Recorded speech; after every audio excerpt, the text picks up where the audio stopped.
너희가 죄와 싸우되 아직 피 흘리기까지는 대항하지 아니하고 또 아들들에게 권하는 것 같이 너희에게 권면하신 말씀도 잊었도다. 일러스되 내 아들아 주의 징계하심을 경히 여기지 말며 그의 꾸지람을 받을 때에 낙심하지 말라. 주께서 그 사랑하시는 자를 징계하시고 그가 받아들이시는 아들마다 채찍질 하심이라 하였으니 너희가 참음은 징계를 받기 위함이라. 하나님이 아들과 같이 너희를 대우하시나니 어찌 아버지가 징계하지 않는 아들이 있으리요. 징계는 다 받는 것이거늘 너희에게 없으면 사생자요 친아들이 아니니라. 또 우리 육신의 아버지가 우리를 징계하여도 공경하였거든 하물며 모든 영의 아버지께 더욱 복종하며 살려 하지 않겠느냐. 그들은 잠시 자기 뜻대로 우리를 징계하였거니와 오직 하나님은 우리의 유익을 위하여 그의 거룩하심에 참여하게 하시느니라. 무릇 징계가 당시에는 즐거워 보이지 않고 슬퍼 보이나 후에 그로 말미암아 연단 받은 자들은 의와 평강의 열매를 맺느니라. 우리에게 놓여진 경주는 인내가 필요한 경주입니다. 사랑하는 성도 여러분, 여러분은 인생의 경주를 잘 하고 계십니까? 우리 가운데 어떤 분들은 햇빛같이 밝은 날에 가벼운 마음으로 조깅하듯 아주 행복한 삶으로 인생의 경주를 걸어가시는 분들도 계실 거라고 생각합니다. 그러나 또 어떤 분들은 정말 높은 언덕을 숨찬 호흡으로 힘이 쫙 빠진 가운데에서 한 걸음 한 걸음 정말 최선을 다해서 걸어가고 계시는 분들도 계실 것입니다. 또 어떤 분들은 저 멀리에 있는 그 지점이 너무너무 버거워서 그냥 주저앉아서 그래 좀 쉬고 가자 라고 하고 계시는 분들도 계실 거라고 생각합니다. 우리의 인생의 여정이 다 같을 수는 없죠. 누구나 각기 주어진 여정에 따라서 우리의 인생을 살아가고 있습니다.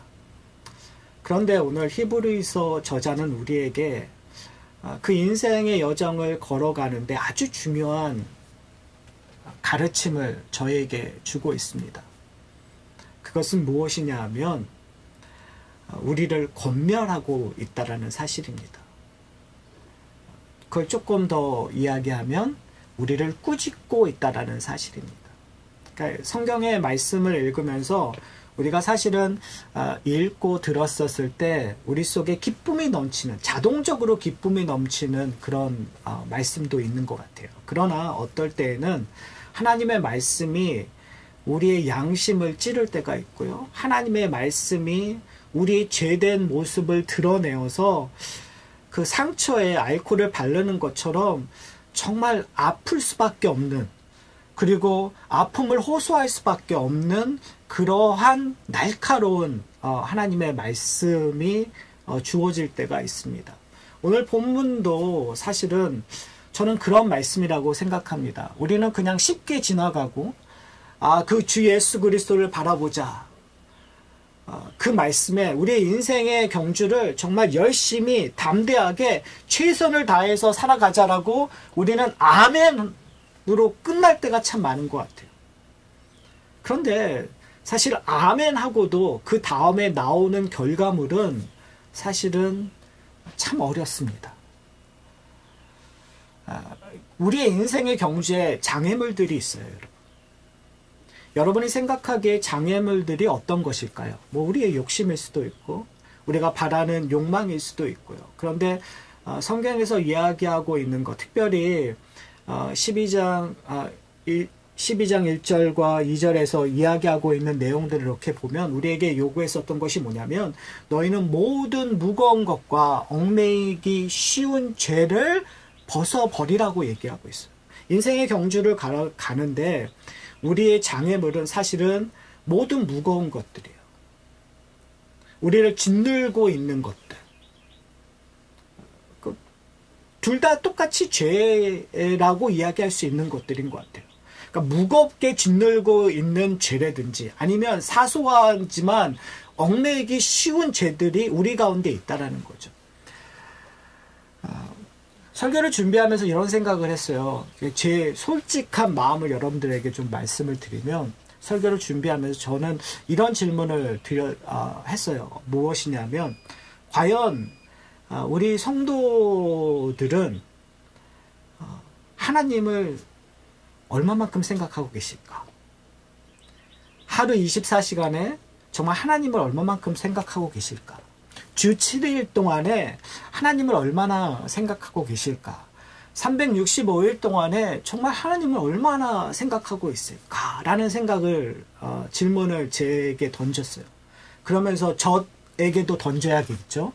과연 나는 24시간 동안에 하나님을 얼마만큼 생각하고 있을까? 목사인데. 목사인 내가 주 7일 동안 하나님을 얼마만큼 생각하고 하나님이 원하시는 삶을 얼마만큼 살고 있는가? 주 365일 동안에 연 365일 동안에 정말 하나님을 위해서 사용하고 있는 날수는 얼마인가? 라는 질문을 하게 됐어요. 근데 이제 솔직히 얘기 드리면 제가 생각하는 거와 제가 했을 거라는 거와 실질적으로 일하는 시간들이 되게 짧더라고요. 그렇게 많이 하나님을 생각하지 않고도 잘 살 수 있더라고요. 정말 24시간 동안에 하나님을 한 번도 생각하지 않아도 별로 어려움을 느끼지 않더라고요. 여러분, 주 7일 동안에 심지어 일요일날, 주일날 교회를 나가지 않아도 뭐 별반 크게 문제되지 않더라고요. 여러분 아닌 표정이신 건가요? 아니면 동의하는 표정이신가요? 왜 그럴까요? 저는 아까 예배를 시작하면서 여러분에게 제가 있었던 일들을 말씀을 드렸잖아요. 그 이야기와 연관되어서 오늘 본문이 여러분들에게 다시 한번 내가 서 있는 지점이 어딘가. 지난주에 저희가 살펴봤듯이 우리의 시작은 하나님의 부르심으로 말미암아 내가 예수를 주라 고백함으로 말미암아 우리의 믿음의 여정, 인내의 여정이 시작이 되었어요. 우리의 인내의 여정, 우리의 인내의 경주는, 믿음의 경주는 하나님을 다시 만나는 것, 예수 그리스도를 다시 만나는 그때에 완성될 거예요. 그러니까 우리의 믿음의 경주는 또 다른 시작, 영원이라는 그 시작으로 끌고 갈 거란 말이에요. 자, 그런데 과연 우리는 지금 그 경주를 잘 하고 있냐라는 거죠. 우리에게 분명히 이런 장애물들이 많아요. 우리가 생각하는 것보다 더 많이 하나님을 생각하지 않는 얽매이기 쉬운 죄들이 참 많다라는 거예요. 우리로 하여금 주의를 그냥 쉽게 넘길 수 있을 만큼 우리에게 무거운 죄들이 참 많다라는 거예요. 우리의 인생을 하나님 앞에 올인하지 못하는 그러한 죄들이 우리 가운데 널려 있다라는 사실이에요. 여러분, 제가 이런 얘기를 할 때, 여러분들은 일반 성도이고, 나는 목사인데, 목사는 내 인생을 하나님 앞에 전적으로 올인해서 하는 삶이고, 여러분들은 그래 이게 올인해도 되고 안 해도 되고 이런 식의 고민을 여러분들이 하고 계시면 사실은 정답이 아니잖아요. 여러분을 하나님께서 부르는 순간 하나님께서 원하시는 건 올인이에요. 직업이 목사이든 직업이 다른 거든 상관없이 하나님의 성도들은 하나님께 올인해야 된단 말이에요. 아멘이죠. 자, 그런 관점으로 오늘 4절을 좀 보셨으면 좋겠어요. 4절의 시작이 이렇게 돼요. 너희가 죄와 싸우되 아직 피 흘리기까지 대항하지 아니하고. 저는 이 말에 정말 그 상처에, 모르고 있었던 상처에 알코올을 붓는 느낌이었어요. 우리는 많은 경우 내가 조금 더 하나님 앞에 경건하게 열심으로 살겠다고 생각했었을 때 우리는 죄와 싸운다고 생각해요. 오늘 아침에 일어나서 하나님 앞에 하나님 내 인생을 내 삶을 오늘 24시간을 하나님 앞에 드리겠습니다라고 얘기했었을 때 우리는 죄와 싸우겠다고 생각을 해요. 분명히. 우리가 알고 있는 죄들이 있잖아요. 우리가 쉽게 얽매이고 쉽게 범하는 죄들을 알고 있기 때문에 오늘 하나님 그 죄를 범하지 않겠습니다라고 이야기를 해요. 그런데 히브리서 저자는 우리에게 얘기하는 거예요. 너희가 죄와 싸우되 싸우지 않았다라는 게 아니에요. 싸웠다라고 얘기해요. 너희가 스트러글 했다라고 이야기해요. 그런데 어디까지 대항하지 않았다고요? 너희가 피 흘리기까지 대항하지 않았다고. 저는 이 의미가 되게 중요하다고 생각해요. 왜요? 이 히브리서를 쓰고 있는 저자는 누구를 향하여 쓰고 있다고 얘기했죠? 배교의 위험이 있는 사람들에게 쓰고 있다는 말이에요. 배교의 위험, 배교했던 자들은 전에는 교회에서 사도들이 죄와 싸워야 된다라는 것들을 이야기했으니까 그들도 아마 노력을 했겠죠. 그러나 그 노력이 지치고 그 노력이 안 됨으로 말미암아 그들은 기독교를 버리고 예수님을 따르지 않고 배교했었다라는 거죠. 그러니까 그런 의미에서 지금 히브리서 저자는 우리에게 요구하고 있는 거예요. 너희가 죄와 싸우되 어디까지 싸우라고요? 피 흘리기까지 대항하라고 이야기하는 거예요. 다른 말로 얘기하면 내 목숨을 걸고 내 존재를 걸고 내가 내 믿음을 걸고 싸우라는 거죠. 사랑하는 성도 여러분, 그러면서 5절에 이렇게 얘기해요. 또 아들들에게 권하는 것 같이 너에게 권하신 말씀도 잊었도다. 왜 우리가 죄와 목숨을 걸고 피 흘리기까지 싸우지 못하느냐? 결국은 하나님께서 우리에게 권면하신 말씀을 잊었기 때문에 그래요. 여러분, 우리는 그동안 십계명을 읽고 십계명을 우리가 지키겠다고 약속할 때마다 우리가 그 십계명을 이해하는 패런들은요, 뭐뭐 하지 말라 하지 말라 하지 말라가 대부분이었어요. 그러니까 하지 않는 거로 만족할 때가 참 많아요. 뭐 하지 말라, 뭐 하지 말라, 뭐 살인하지 말라, 도둑질하지 말라, 간음하지 말라. 그래서 우리가 하지 않는 거를 통해서 나는 하나님의 법을 잘 지키고 있어 라고 생각할 때가 참 많은 것 같아요. 그러나 성경이 우리에게 요구하는 것은 뭐냐면 하지 말라가 아니라 하나님께서 요구하시는 말씀, 하나님이 원하시는 거룩, 하나님이 원하시는 사랑, 하나님이 원하시는 인내, 하나님이 원하시는 것들이 있는데 그것을 지키는 일들이에요. 하라는 것들을 우리가 하는 일에 과연 집중하고 있는가? 그러기 위해서 우리가 알아야 되는 것이 뭔지 아세요? 하나님의 말씀이에요. 우리는요, 우리의 믿음이 어떤 의미에서 여기 보면은 죄를 짓지 말라. 그러면 내가 오늘 어떤 죄를 짓지 않는가에만 관심이 있어요. 그러나 히브리서 저자는 우리에게 얘기하는 것이 뭐냐면 죄와 싸우라는 거예요. 죄와 싸운다라는 건 단순히 죄를 짓지 않는 것이 아니라 하나님의 거룩으로 나가는 거예요. 하나님이 원하시는 일에 순종하며 예하고 올바른 종처럼 따르고 지키는 것들이에요. 다른 말로 얘기하면 사도 바울이 우리에게 얘기하는 걸로 이야기하면 예수 그리스도를 닮아가는 거예요. 예수 그리스도 안에서 예수 그리스도와 연합해서 예수 그리스도의 성품을 예수 그리스도가 지키셨던 일들에 동참하며 살아가는 거예요. 과연 그런 일들을 우리는 하고 있냐는 거예요. 그런 의미에서 우리는 기억해야 돼요. 무엇을 기억해야 되죠? 하나님의 말씀을 기억해야 돼요. 무엇을 기억해야 되죠? 하나님의 언약을 기억해야 돼요. 무엇을 기억해야 되죠? 하나님의 돌보심을 기억해야 돼요. 하나님이 우리를 그냥 내버려 두신 것이 아니라 하나님께서 우리를 돌보고 계신다라는 거예요. 말씀을 주셨고 그 말씀을 그냥 던져놓은 것이 아니라 그 말씀을 지키도록 돌보시는 것을 뭐라고 표현하냐면 권면이라고 표현하는 거예요. 그리고 그 권면이 실질적으로 일어나는 것을 뭐라고 표현하냐면 징계라고 표현하는 거예요. 꾸지람 치고 계신다라고 표현하는 거예요. 그래서 히브리서 저자는 이렇게 얘기해요. 내 아들아, 주의 징계를 경히 여기지 말라. 그에게 꾸지람을 받을 때에 뭐 하지 말라고요? 낙심하지 말라. 왜요? 꾸짖고 권면하시는 이유와 목적이 있다는 거죠. 뭐 하기 위하여? 우리로 하여금 죄와 싸워 피 흘리기까지 대항하기 위하여, 우리가 하나님의 말씀을 들어서 하나님이 원하시는 거룩으로 향하기 위하여 그 꾸짖음이 필요하다는 거예요. 그 징계가 필요하다는 거예요. 여러분, 징계를 받으면 좋아요, 안 좋아요? 싫죠. 여러분, 이 징계라는 것을 오늘 본문에서는 고난과 환난으로 표현이 돼요.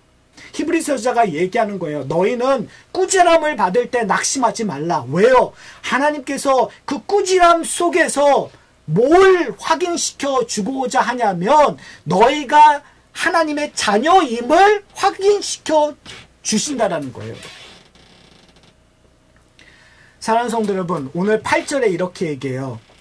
징계는 다 받는 것이거늘 너에게 없으면 사생자요 친아들이 아니다. 이 말 자체는, 이렇게 생각하는 것은 그 당시의 문화였단 말이에요. 친아들이니까 권면하는 거지. 그런데요, 지금 이 말 속에 또 하나의 중요한 그 포인트가 뭐냐면 내가 친아들이 아니면 어떻게 한다라는 거예요? 그냥 내버려 둔다라는 거예요. 관심 갖지 않는다라는 거예요.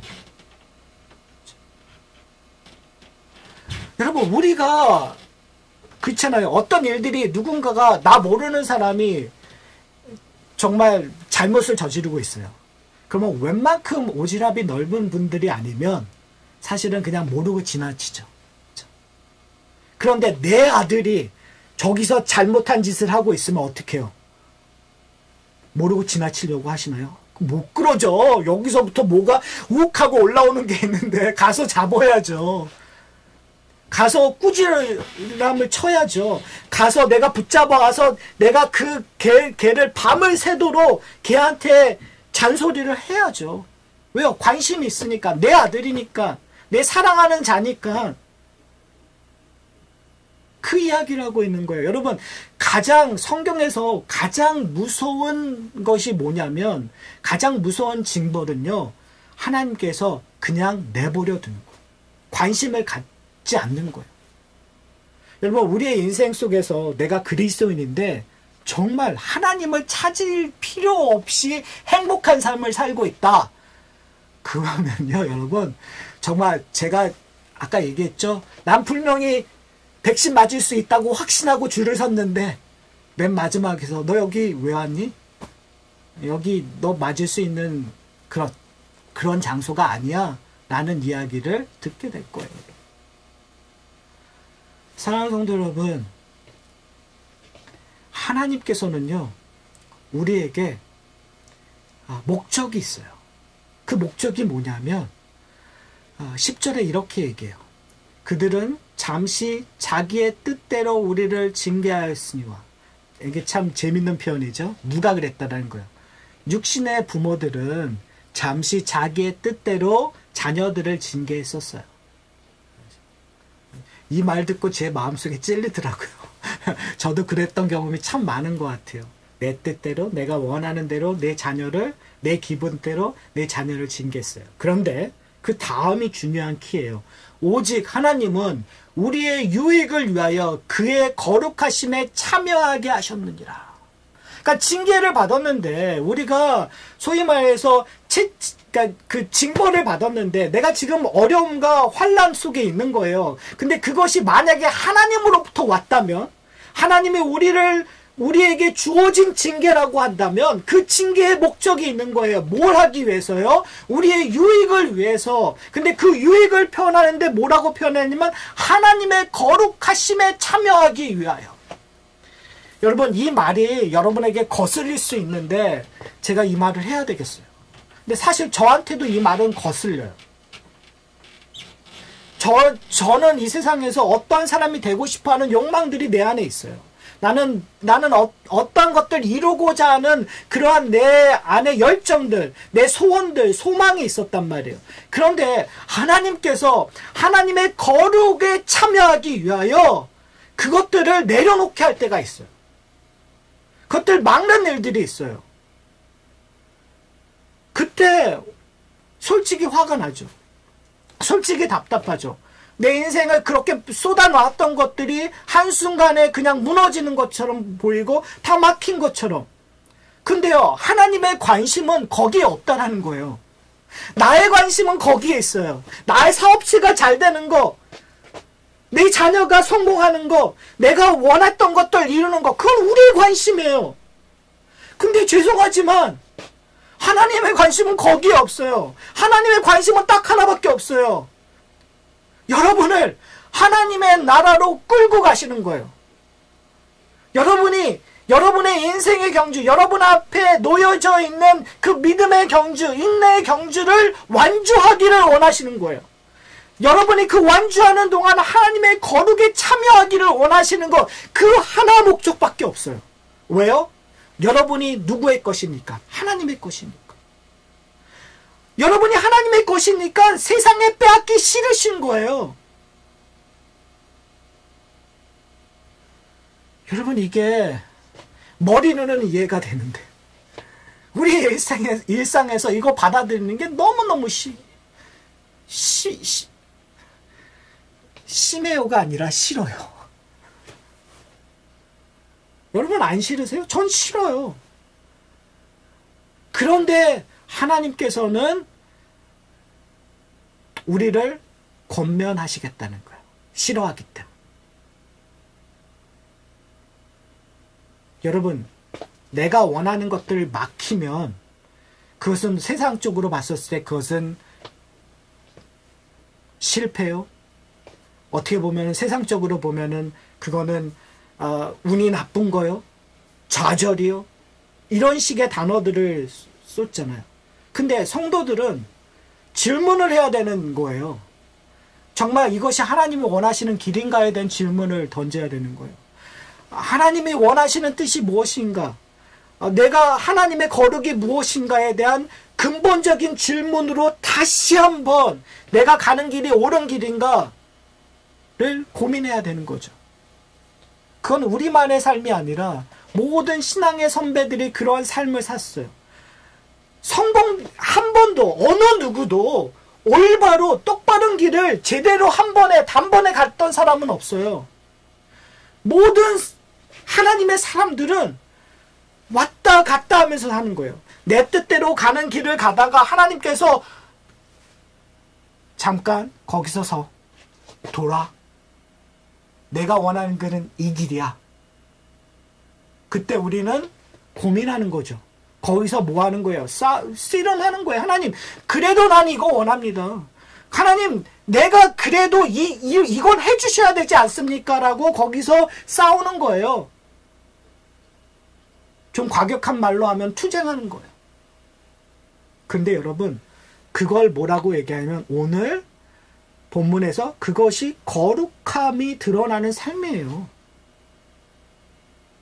우리가 스트러글하고 우리가 고민하고 우리가 하나님 앞에 대들고 하는 것조차가 우리가 거룩해지는, 왜요?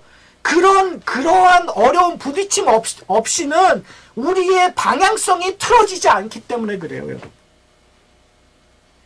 하나님이 우리를 쳐주지 않는 이상 우리는 우둔해서 우리가 원하는 길을 가고자 하는 양 같은 존재예요. 그런데 하나님께서 막대기로 툭 쳐줘야 그 길을 벗어나 하나님이 원하시는 길을 갈 수 있단 말이에요. 그럴 때 우리에게 주어지는 그 징계가 우리에겐 고난이고 어려움일지라도 그것이 은혜가 되는 거죠.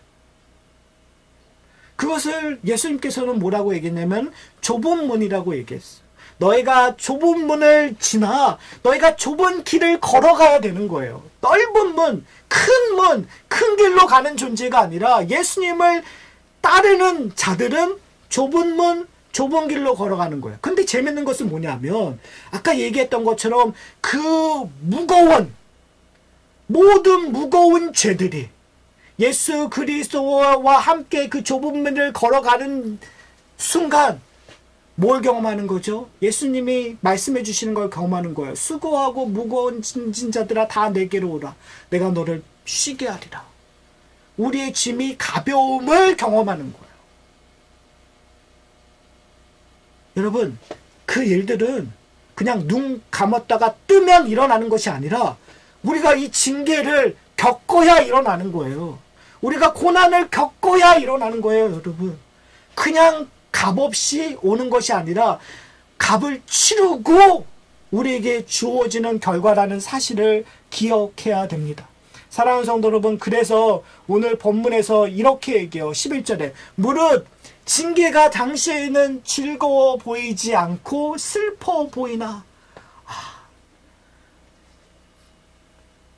여러분, 어떤 분들은 징계받았을 때 여러분 즐거워하십시오, 기뻐하십시오. 진짜 징계받고 힘든데 어떻게 즐겁고 웃을 수 있어요? 슬프죠. 답답하죠. 안타깝죠. 짜증나죠. 답답하죠. 그런데 그렇게 보이나, 그것이 현실처럼 보이나, 후회는, 그때는 모르지만 후회는 그로 말미암아 뭐가 된다고요? 연단받은 자들은 의와 평강의 열매를 맺느니라. 여러분, 믿음은요, 과정이에요. 믿음은 경주예요. 삶이에요. 내가 지금은 사망의 골짜기를 갔을 때 내 마음이 슬퍼 보이고 즐겁지 않고 답답하고 하나님을 심지어 저주하고 하나님 나 필요 없습니다 하고 뛰쳐나가는 것처럼 하지만 결국은 그 죽음의 골짜기를 지난 다음에는 뭐가 나오는 거예요? 감사가 나오는 거예요. 우리 안에 평강이 있는 거예요. 오히려 하나님을 찬양하게 되는 거예요. 사랑하는 성도 여러분, 만약에 죽음의 골짜기의 순간을 지나간다면 여러분 인내하고 참으세요. 그렇게 답답해 하셔도 돼요. 왜요? 하나님께서 끌고 가실 거니까요. 그것은 여러분으로 하여금 온전케 되기 위한 방편이니까요. 괜찮아요. 여러분, 그 사망의 골짜기를 나오셨습니까? 여러분, 그러면 이제 기뻐하셔야 돼요. 여러분, 그 여정을 다시 돌아보면서 그 모든 것들을 하나님 앞에 돌려야 돼요. 그리고 내가 이제 소유하고 누리고 나눌 것들이 무엇인가를 깨닫고 그것들을 행해야 돼요. 그것이 뭐라고 얘기하냐면 의와 평강의 열매를 맺는 거라고 이야기하고 있어요. 그런데요, 오늘 저희가 읽지는 않았지만 그 다음에서 이렇게 얘기해요. 12절에 그러므로 피곤한 손과 연약한 무릎을 일으켜 세우시고 너희 발을 위하여 곧은 길을 만들어 저는 다리로 하여금 어그러지지 않고 고침을 받게 하라. 모든 사람과 더불어 화평함과 거룩함을 따르라. 이것이 없이는 아무도 주를 보지 못하리라. 사랑하는 성도 여러분, 지금 히브리서 저자가 우리에게 얘기하고 있는 거예요. 우리는 피곤한 손으로 연약한 무릎으로 좌절하고 절망하고 이 길에서 이제 지쳤어. 이제는 나 아무것도 못해. 그런 상황에 우리를 일으키는 사람들이 있는 거예요. 일으키시는 분이 있는 거예요. 누구죠? 일단은 성령 하나님께서. 우리를 그냥 내버려 두는 것이 아니라 성령 하나님께서 우리로 하여금 깨닫게 하시는, 탄식하며 우리를 항상 돌보시는 성령 하나님이 계신다라는 거. 그리고 지난주에 우리가 봤듯이 하늘의 허다한 무리들이 우리에게 증인이 되어서 우리에게 이야기하는 거야. 나도 그랬다. 다윗이 우리에게 얘기하는 거야. 나도 그랬다. 모세가 얘기하는 거야. 나도 그랬다. 노아가 얘기하는 거야. 나도 그랬다. 한나도 그러는 거예요. 나도 그랬다. 그리고 또 하나 중요한 증인들이 있어요. 바로 여러분들. 하나님의 공동체로 부르신 바로 여러분. 성령의 도우심, 우리 신앙의 선배들의 증인이 누구로 하여금 내가 만지고 볼 수 있죠? 바로 여러분들이에요. 바로 성도들. 그 성도들이 함께 모여 한 지체가 됨으로 말미암아 서로 나누는 것, 그것이 증인이요, 그것이 형제요, 그것이 교회라고 오늘 본문에서 얘기하고 있어요. 그래서 힘들고 어려울 때 어떻게 하라고요? 서로 일으켜 세우는 일들을 하는 거예요. 그것을 성경이 뭐라고 얘기하면 서로 사랑한다고 얘기해요. 우리는 서로 사랑하는 존재잖아요. 서로 피차 복종하며 피차 섬기며 피차 나누는 그런 존재로 우리를 부르셨단 말이에요. 그리고 이렇게 얘기해요. 13절에 아까 제가 읽어드린 말이 너무 멋있어요. 뭐라고 얘기하면 너희 발을 위하여, 어떤 발이죠? 연약하여 무릎을 일으키지 못하는 발이에요. 그러니까 어떻게 해요? 발이 막 꼬여 있겠죠. 어그러져 있겠죠. 그런데 그 발을 위하여 곧은 길을 만들어 저는 다리로 하여금 어그러지지 않고 고침을 받게 하라. 저는 이 말이 너무 멋있어요. 바른 길은 어떤 길이죠? 그리스도가 가셨던 길이에요. 그러니까 우리는 힘들고 어렸을 때 내 힘으로, 내 능력으로 내가 가고자 하는 길을 걸어가는 것이 아니라 우리 앞에 놓여진 길이 있어요. 근데 그 길의 원형은 바로 예수 그리스도가 가셨던 길이에요.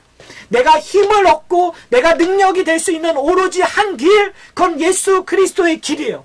왜요? 예수 그리스도께서 우리가 받으실 징계를 그가 미리 받으셨기 때문에 그래요. 그 징계의 절정인 십자가의 죽음을 그가 받으셨기 때문에 그래요. 여러분 놀랍지 않으세요? 지금 내가 징계라고 생각하고 있는 지금 이 고난, 어려움, 질책, 수치, 모멸, 답답함, 그 절망의 일들이 그 모든 것을 다 짊어지시고 예수님께서 그 십자가의 길로 걸어가셔서 그 십자가에서 우리의 모든 징계를 감당하셨다라는 거예요. 그러니 우리가 가는 길은 가벼울 수밖에 없는 거죠. 가볍기 위해서 우리가 해야 되는 것은 뭐냐면 예수 그리스도의 길에 들어가는 거예요. 좁은 길에 들어가는 거예요. 예수 그리스도의 순종의 길에 들어가는 거예요. 그러기 위해서 우리가 누구를 기억해야 돼요? 예수 그리스도를 기억해야 돼요. 무엇을 기억해야 돼요? 하나님의 말씀을 기억해야 돼요. 무엇을 기억해야 돼요? 성령의 돌보심을 기억해야 되는 거예요. 나 혼자 걸어가는 인생이 아니라, 만약에 나 혼자 걸어가는 인생이라면 여러분 희망이 없습니다. 이 땅에서 잘 될 수 있겠죠. 그러나 희망이 없어요. 능력이 없어요. 오늘 본문에서 이렇게 얘기해요. 그런 사람들은 뭘 경험하냐면 더불어 화평함과 거룩함을 경험하게 되고, 그리고 뭘 경험하게 되는 거죠? 예수 그리스도를 보는 경험을 하게 되는 거예요. 누구 속에서요? 바로 우리 가운데에서 함께 하시는 예수 그리스도를 보는 경험을 하는 거죠. 여러분의 낮아짐을 통해서, 여러분의 죄의 고백을 통해서, 여러분의 징계를 통해서 누구를 발견하는 거예요? 그리스도를 발견하는 거예요. 사랑하는 성도 여러분, 설교를 마치려고 합니다.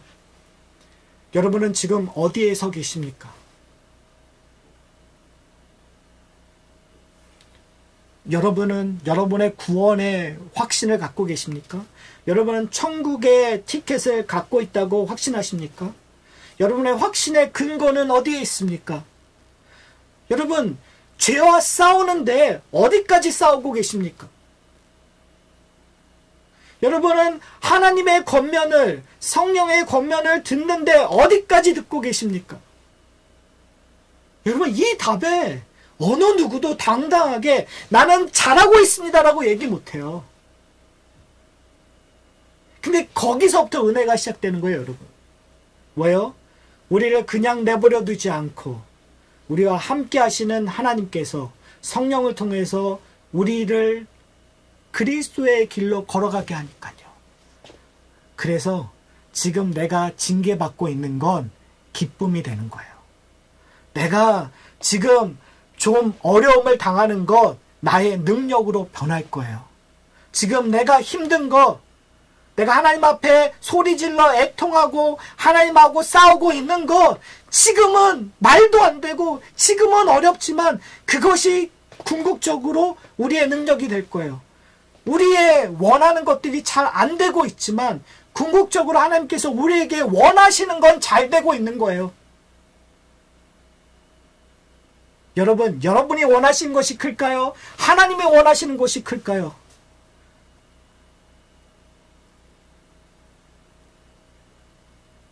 마음속에서는 내가 원하는 것이 큰데요 라고 얘기하시죠. 그래도 이건 해주셔야 되지 않습니까? 그래도 이건 넘어가야 되지 않습니까? 그래도 이거는 해야 되지 않습니까? 라는 것들을 우리는 끊임없이 토해낼 거예요. 그러나 하나님께서는 그럼에도 불구하고 우리를 끌고 가셔서 하나님이 원하시는 것을 이루실 거예요. 그렇기 때문에 여러분이 사생자가 아니요 친아들이라는 걸 경험하시는 것을 기뻐하시기를 소원합니다. 전 저의 공동체가 그런 공동체가 되었으면 좋겠어요. 이 하산학교의 공동체가 아무런 문제 없이 그냥 너무너무 좋은 공동체가 아니라 세상으로 봤었을 때 우리 가운데 좀 어려움도 있고 삐걱거림도 있고 답답함도 있고 그렇지만 결국은 그리스도가 드러나는 그리스도가 주 되심을 고백하는 그런 공동체 나눔이 우리 가운데 풍성히 일어나기를 소원합니다.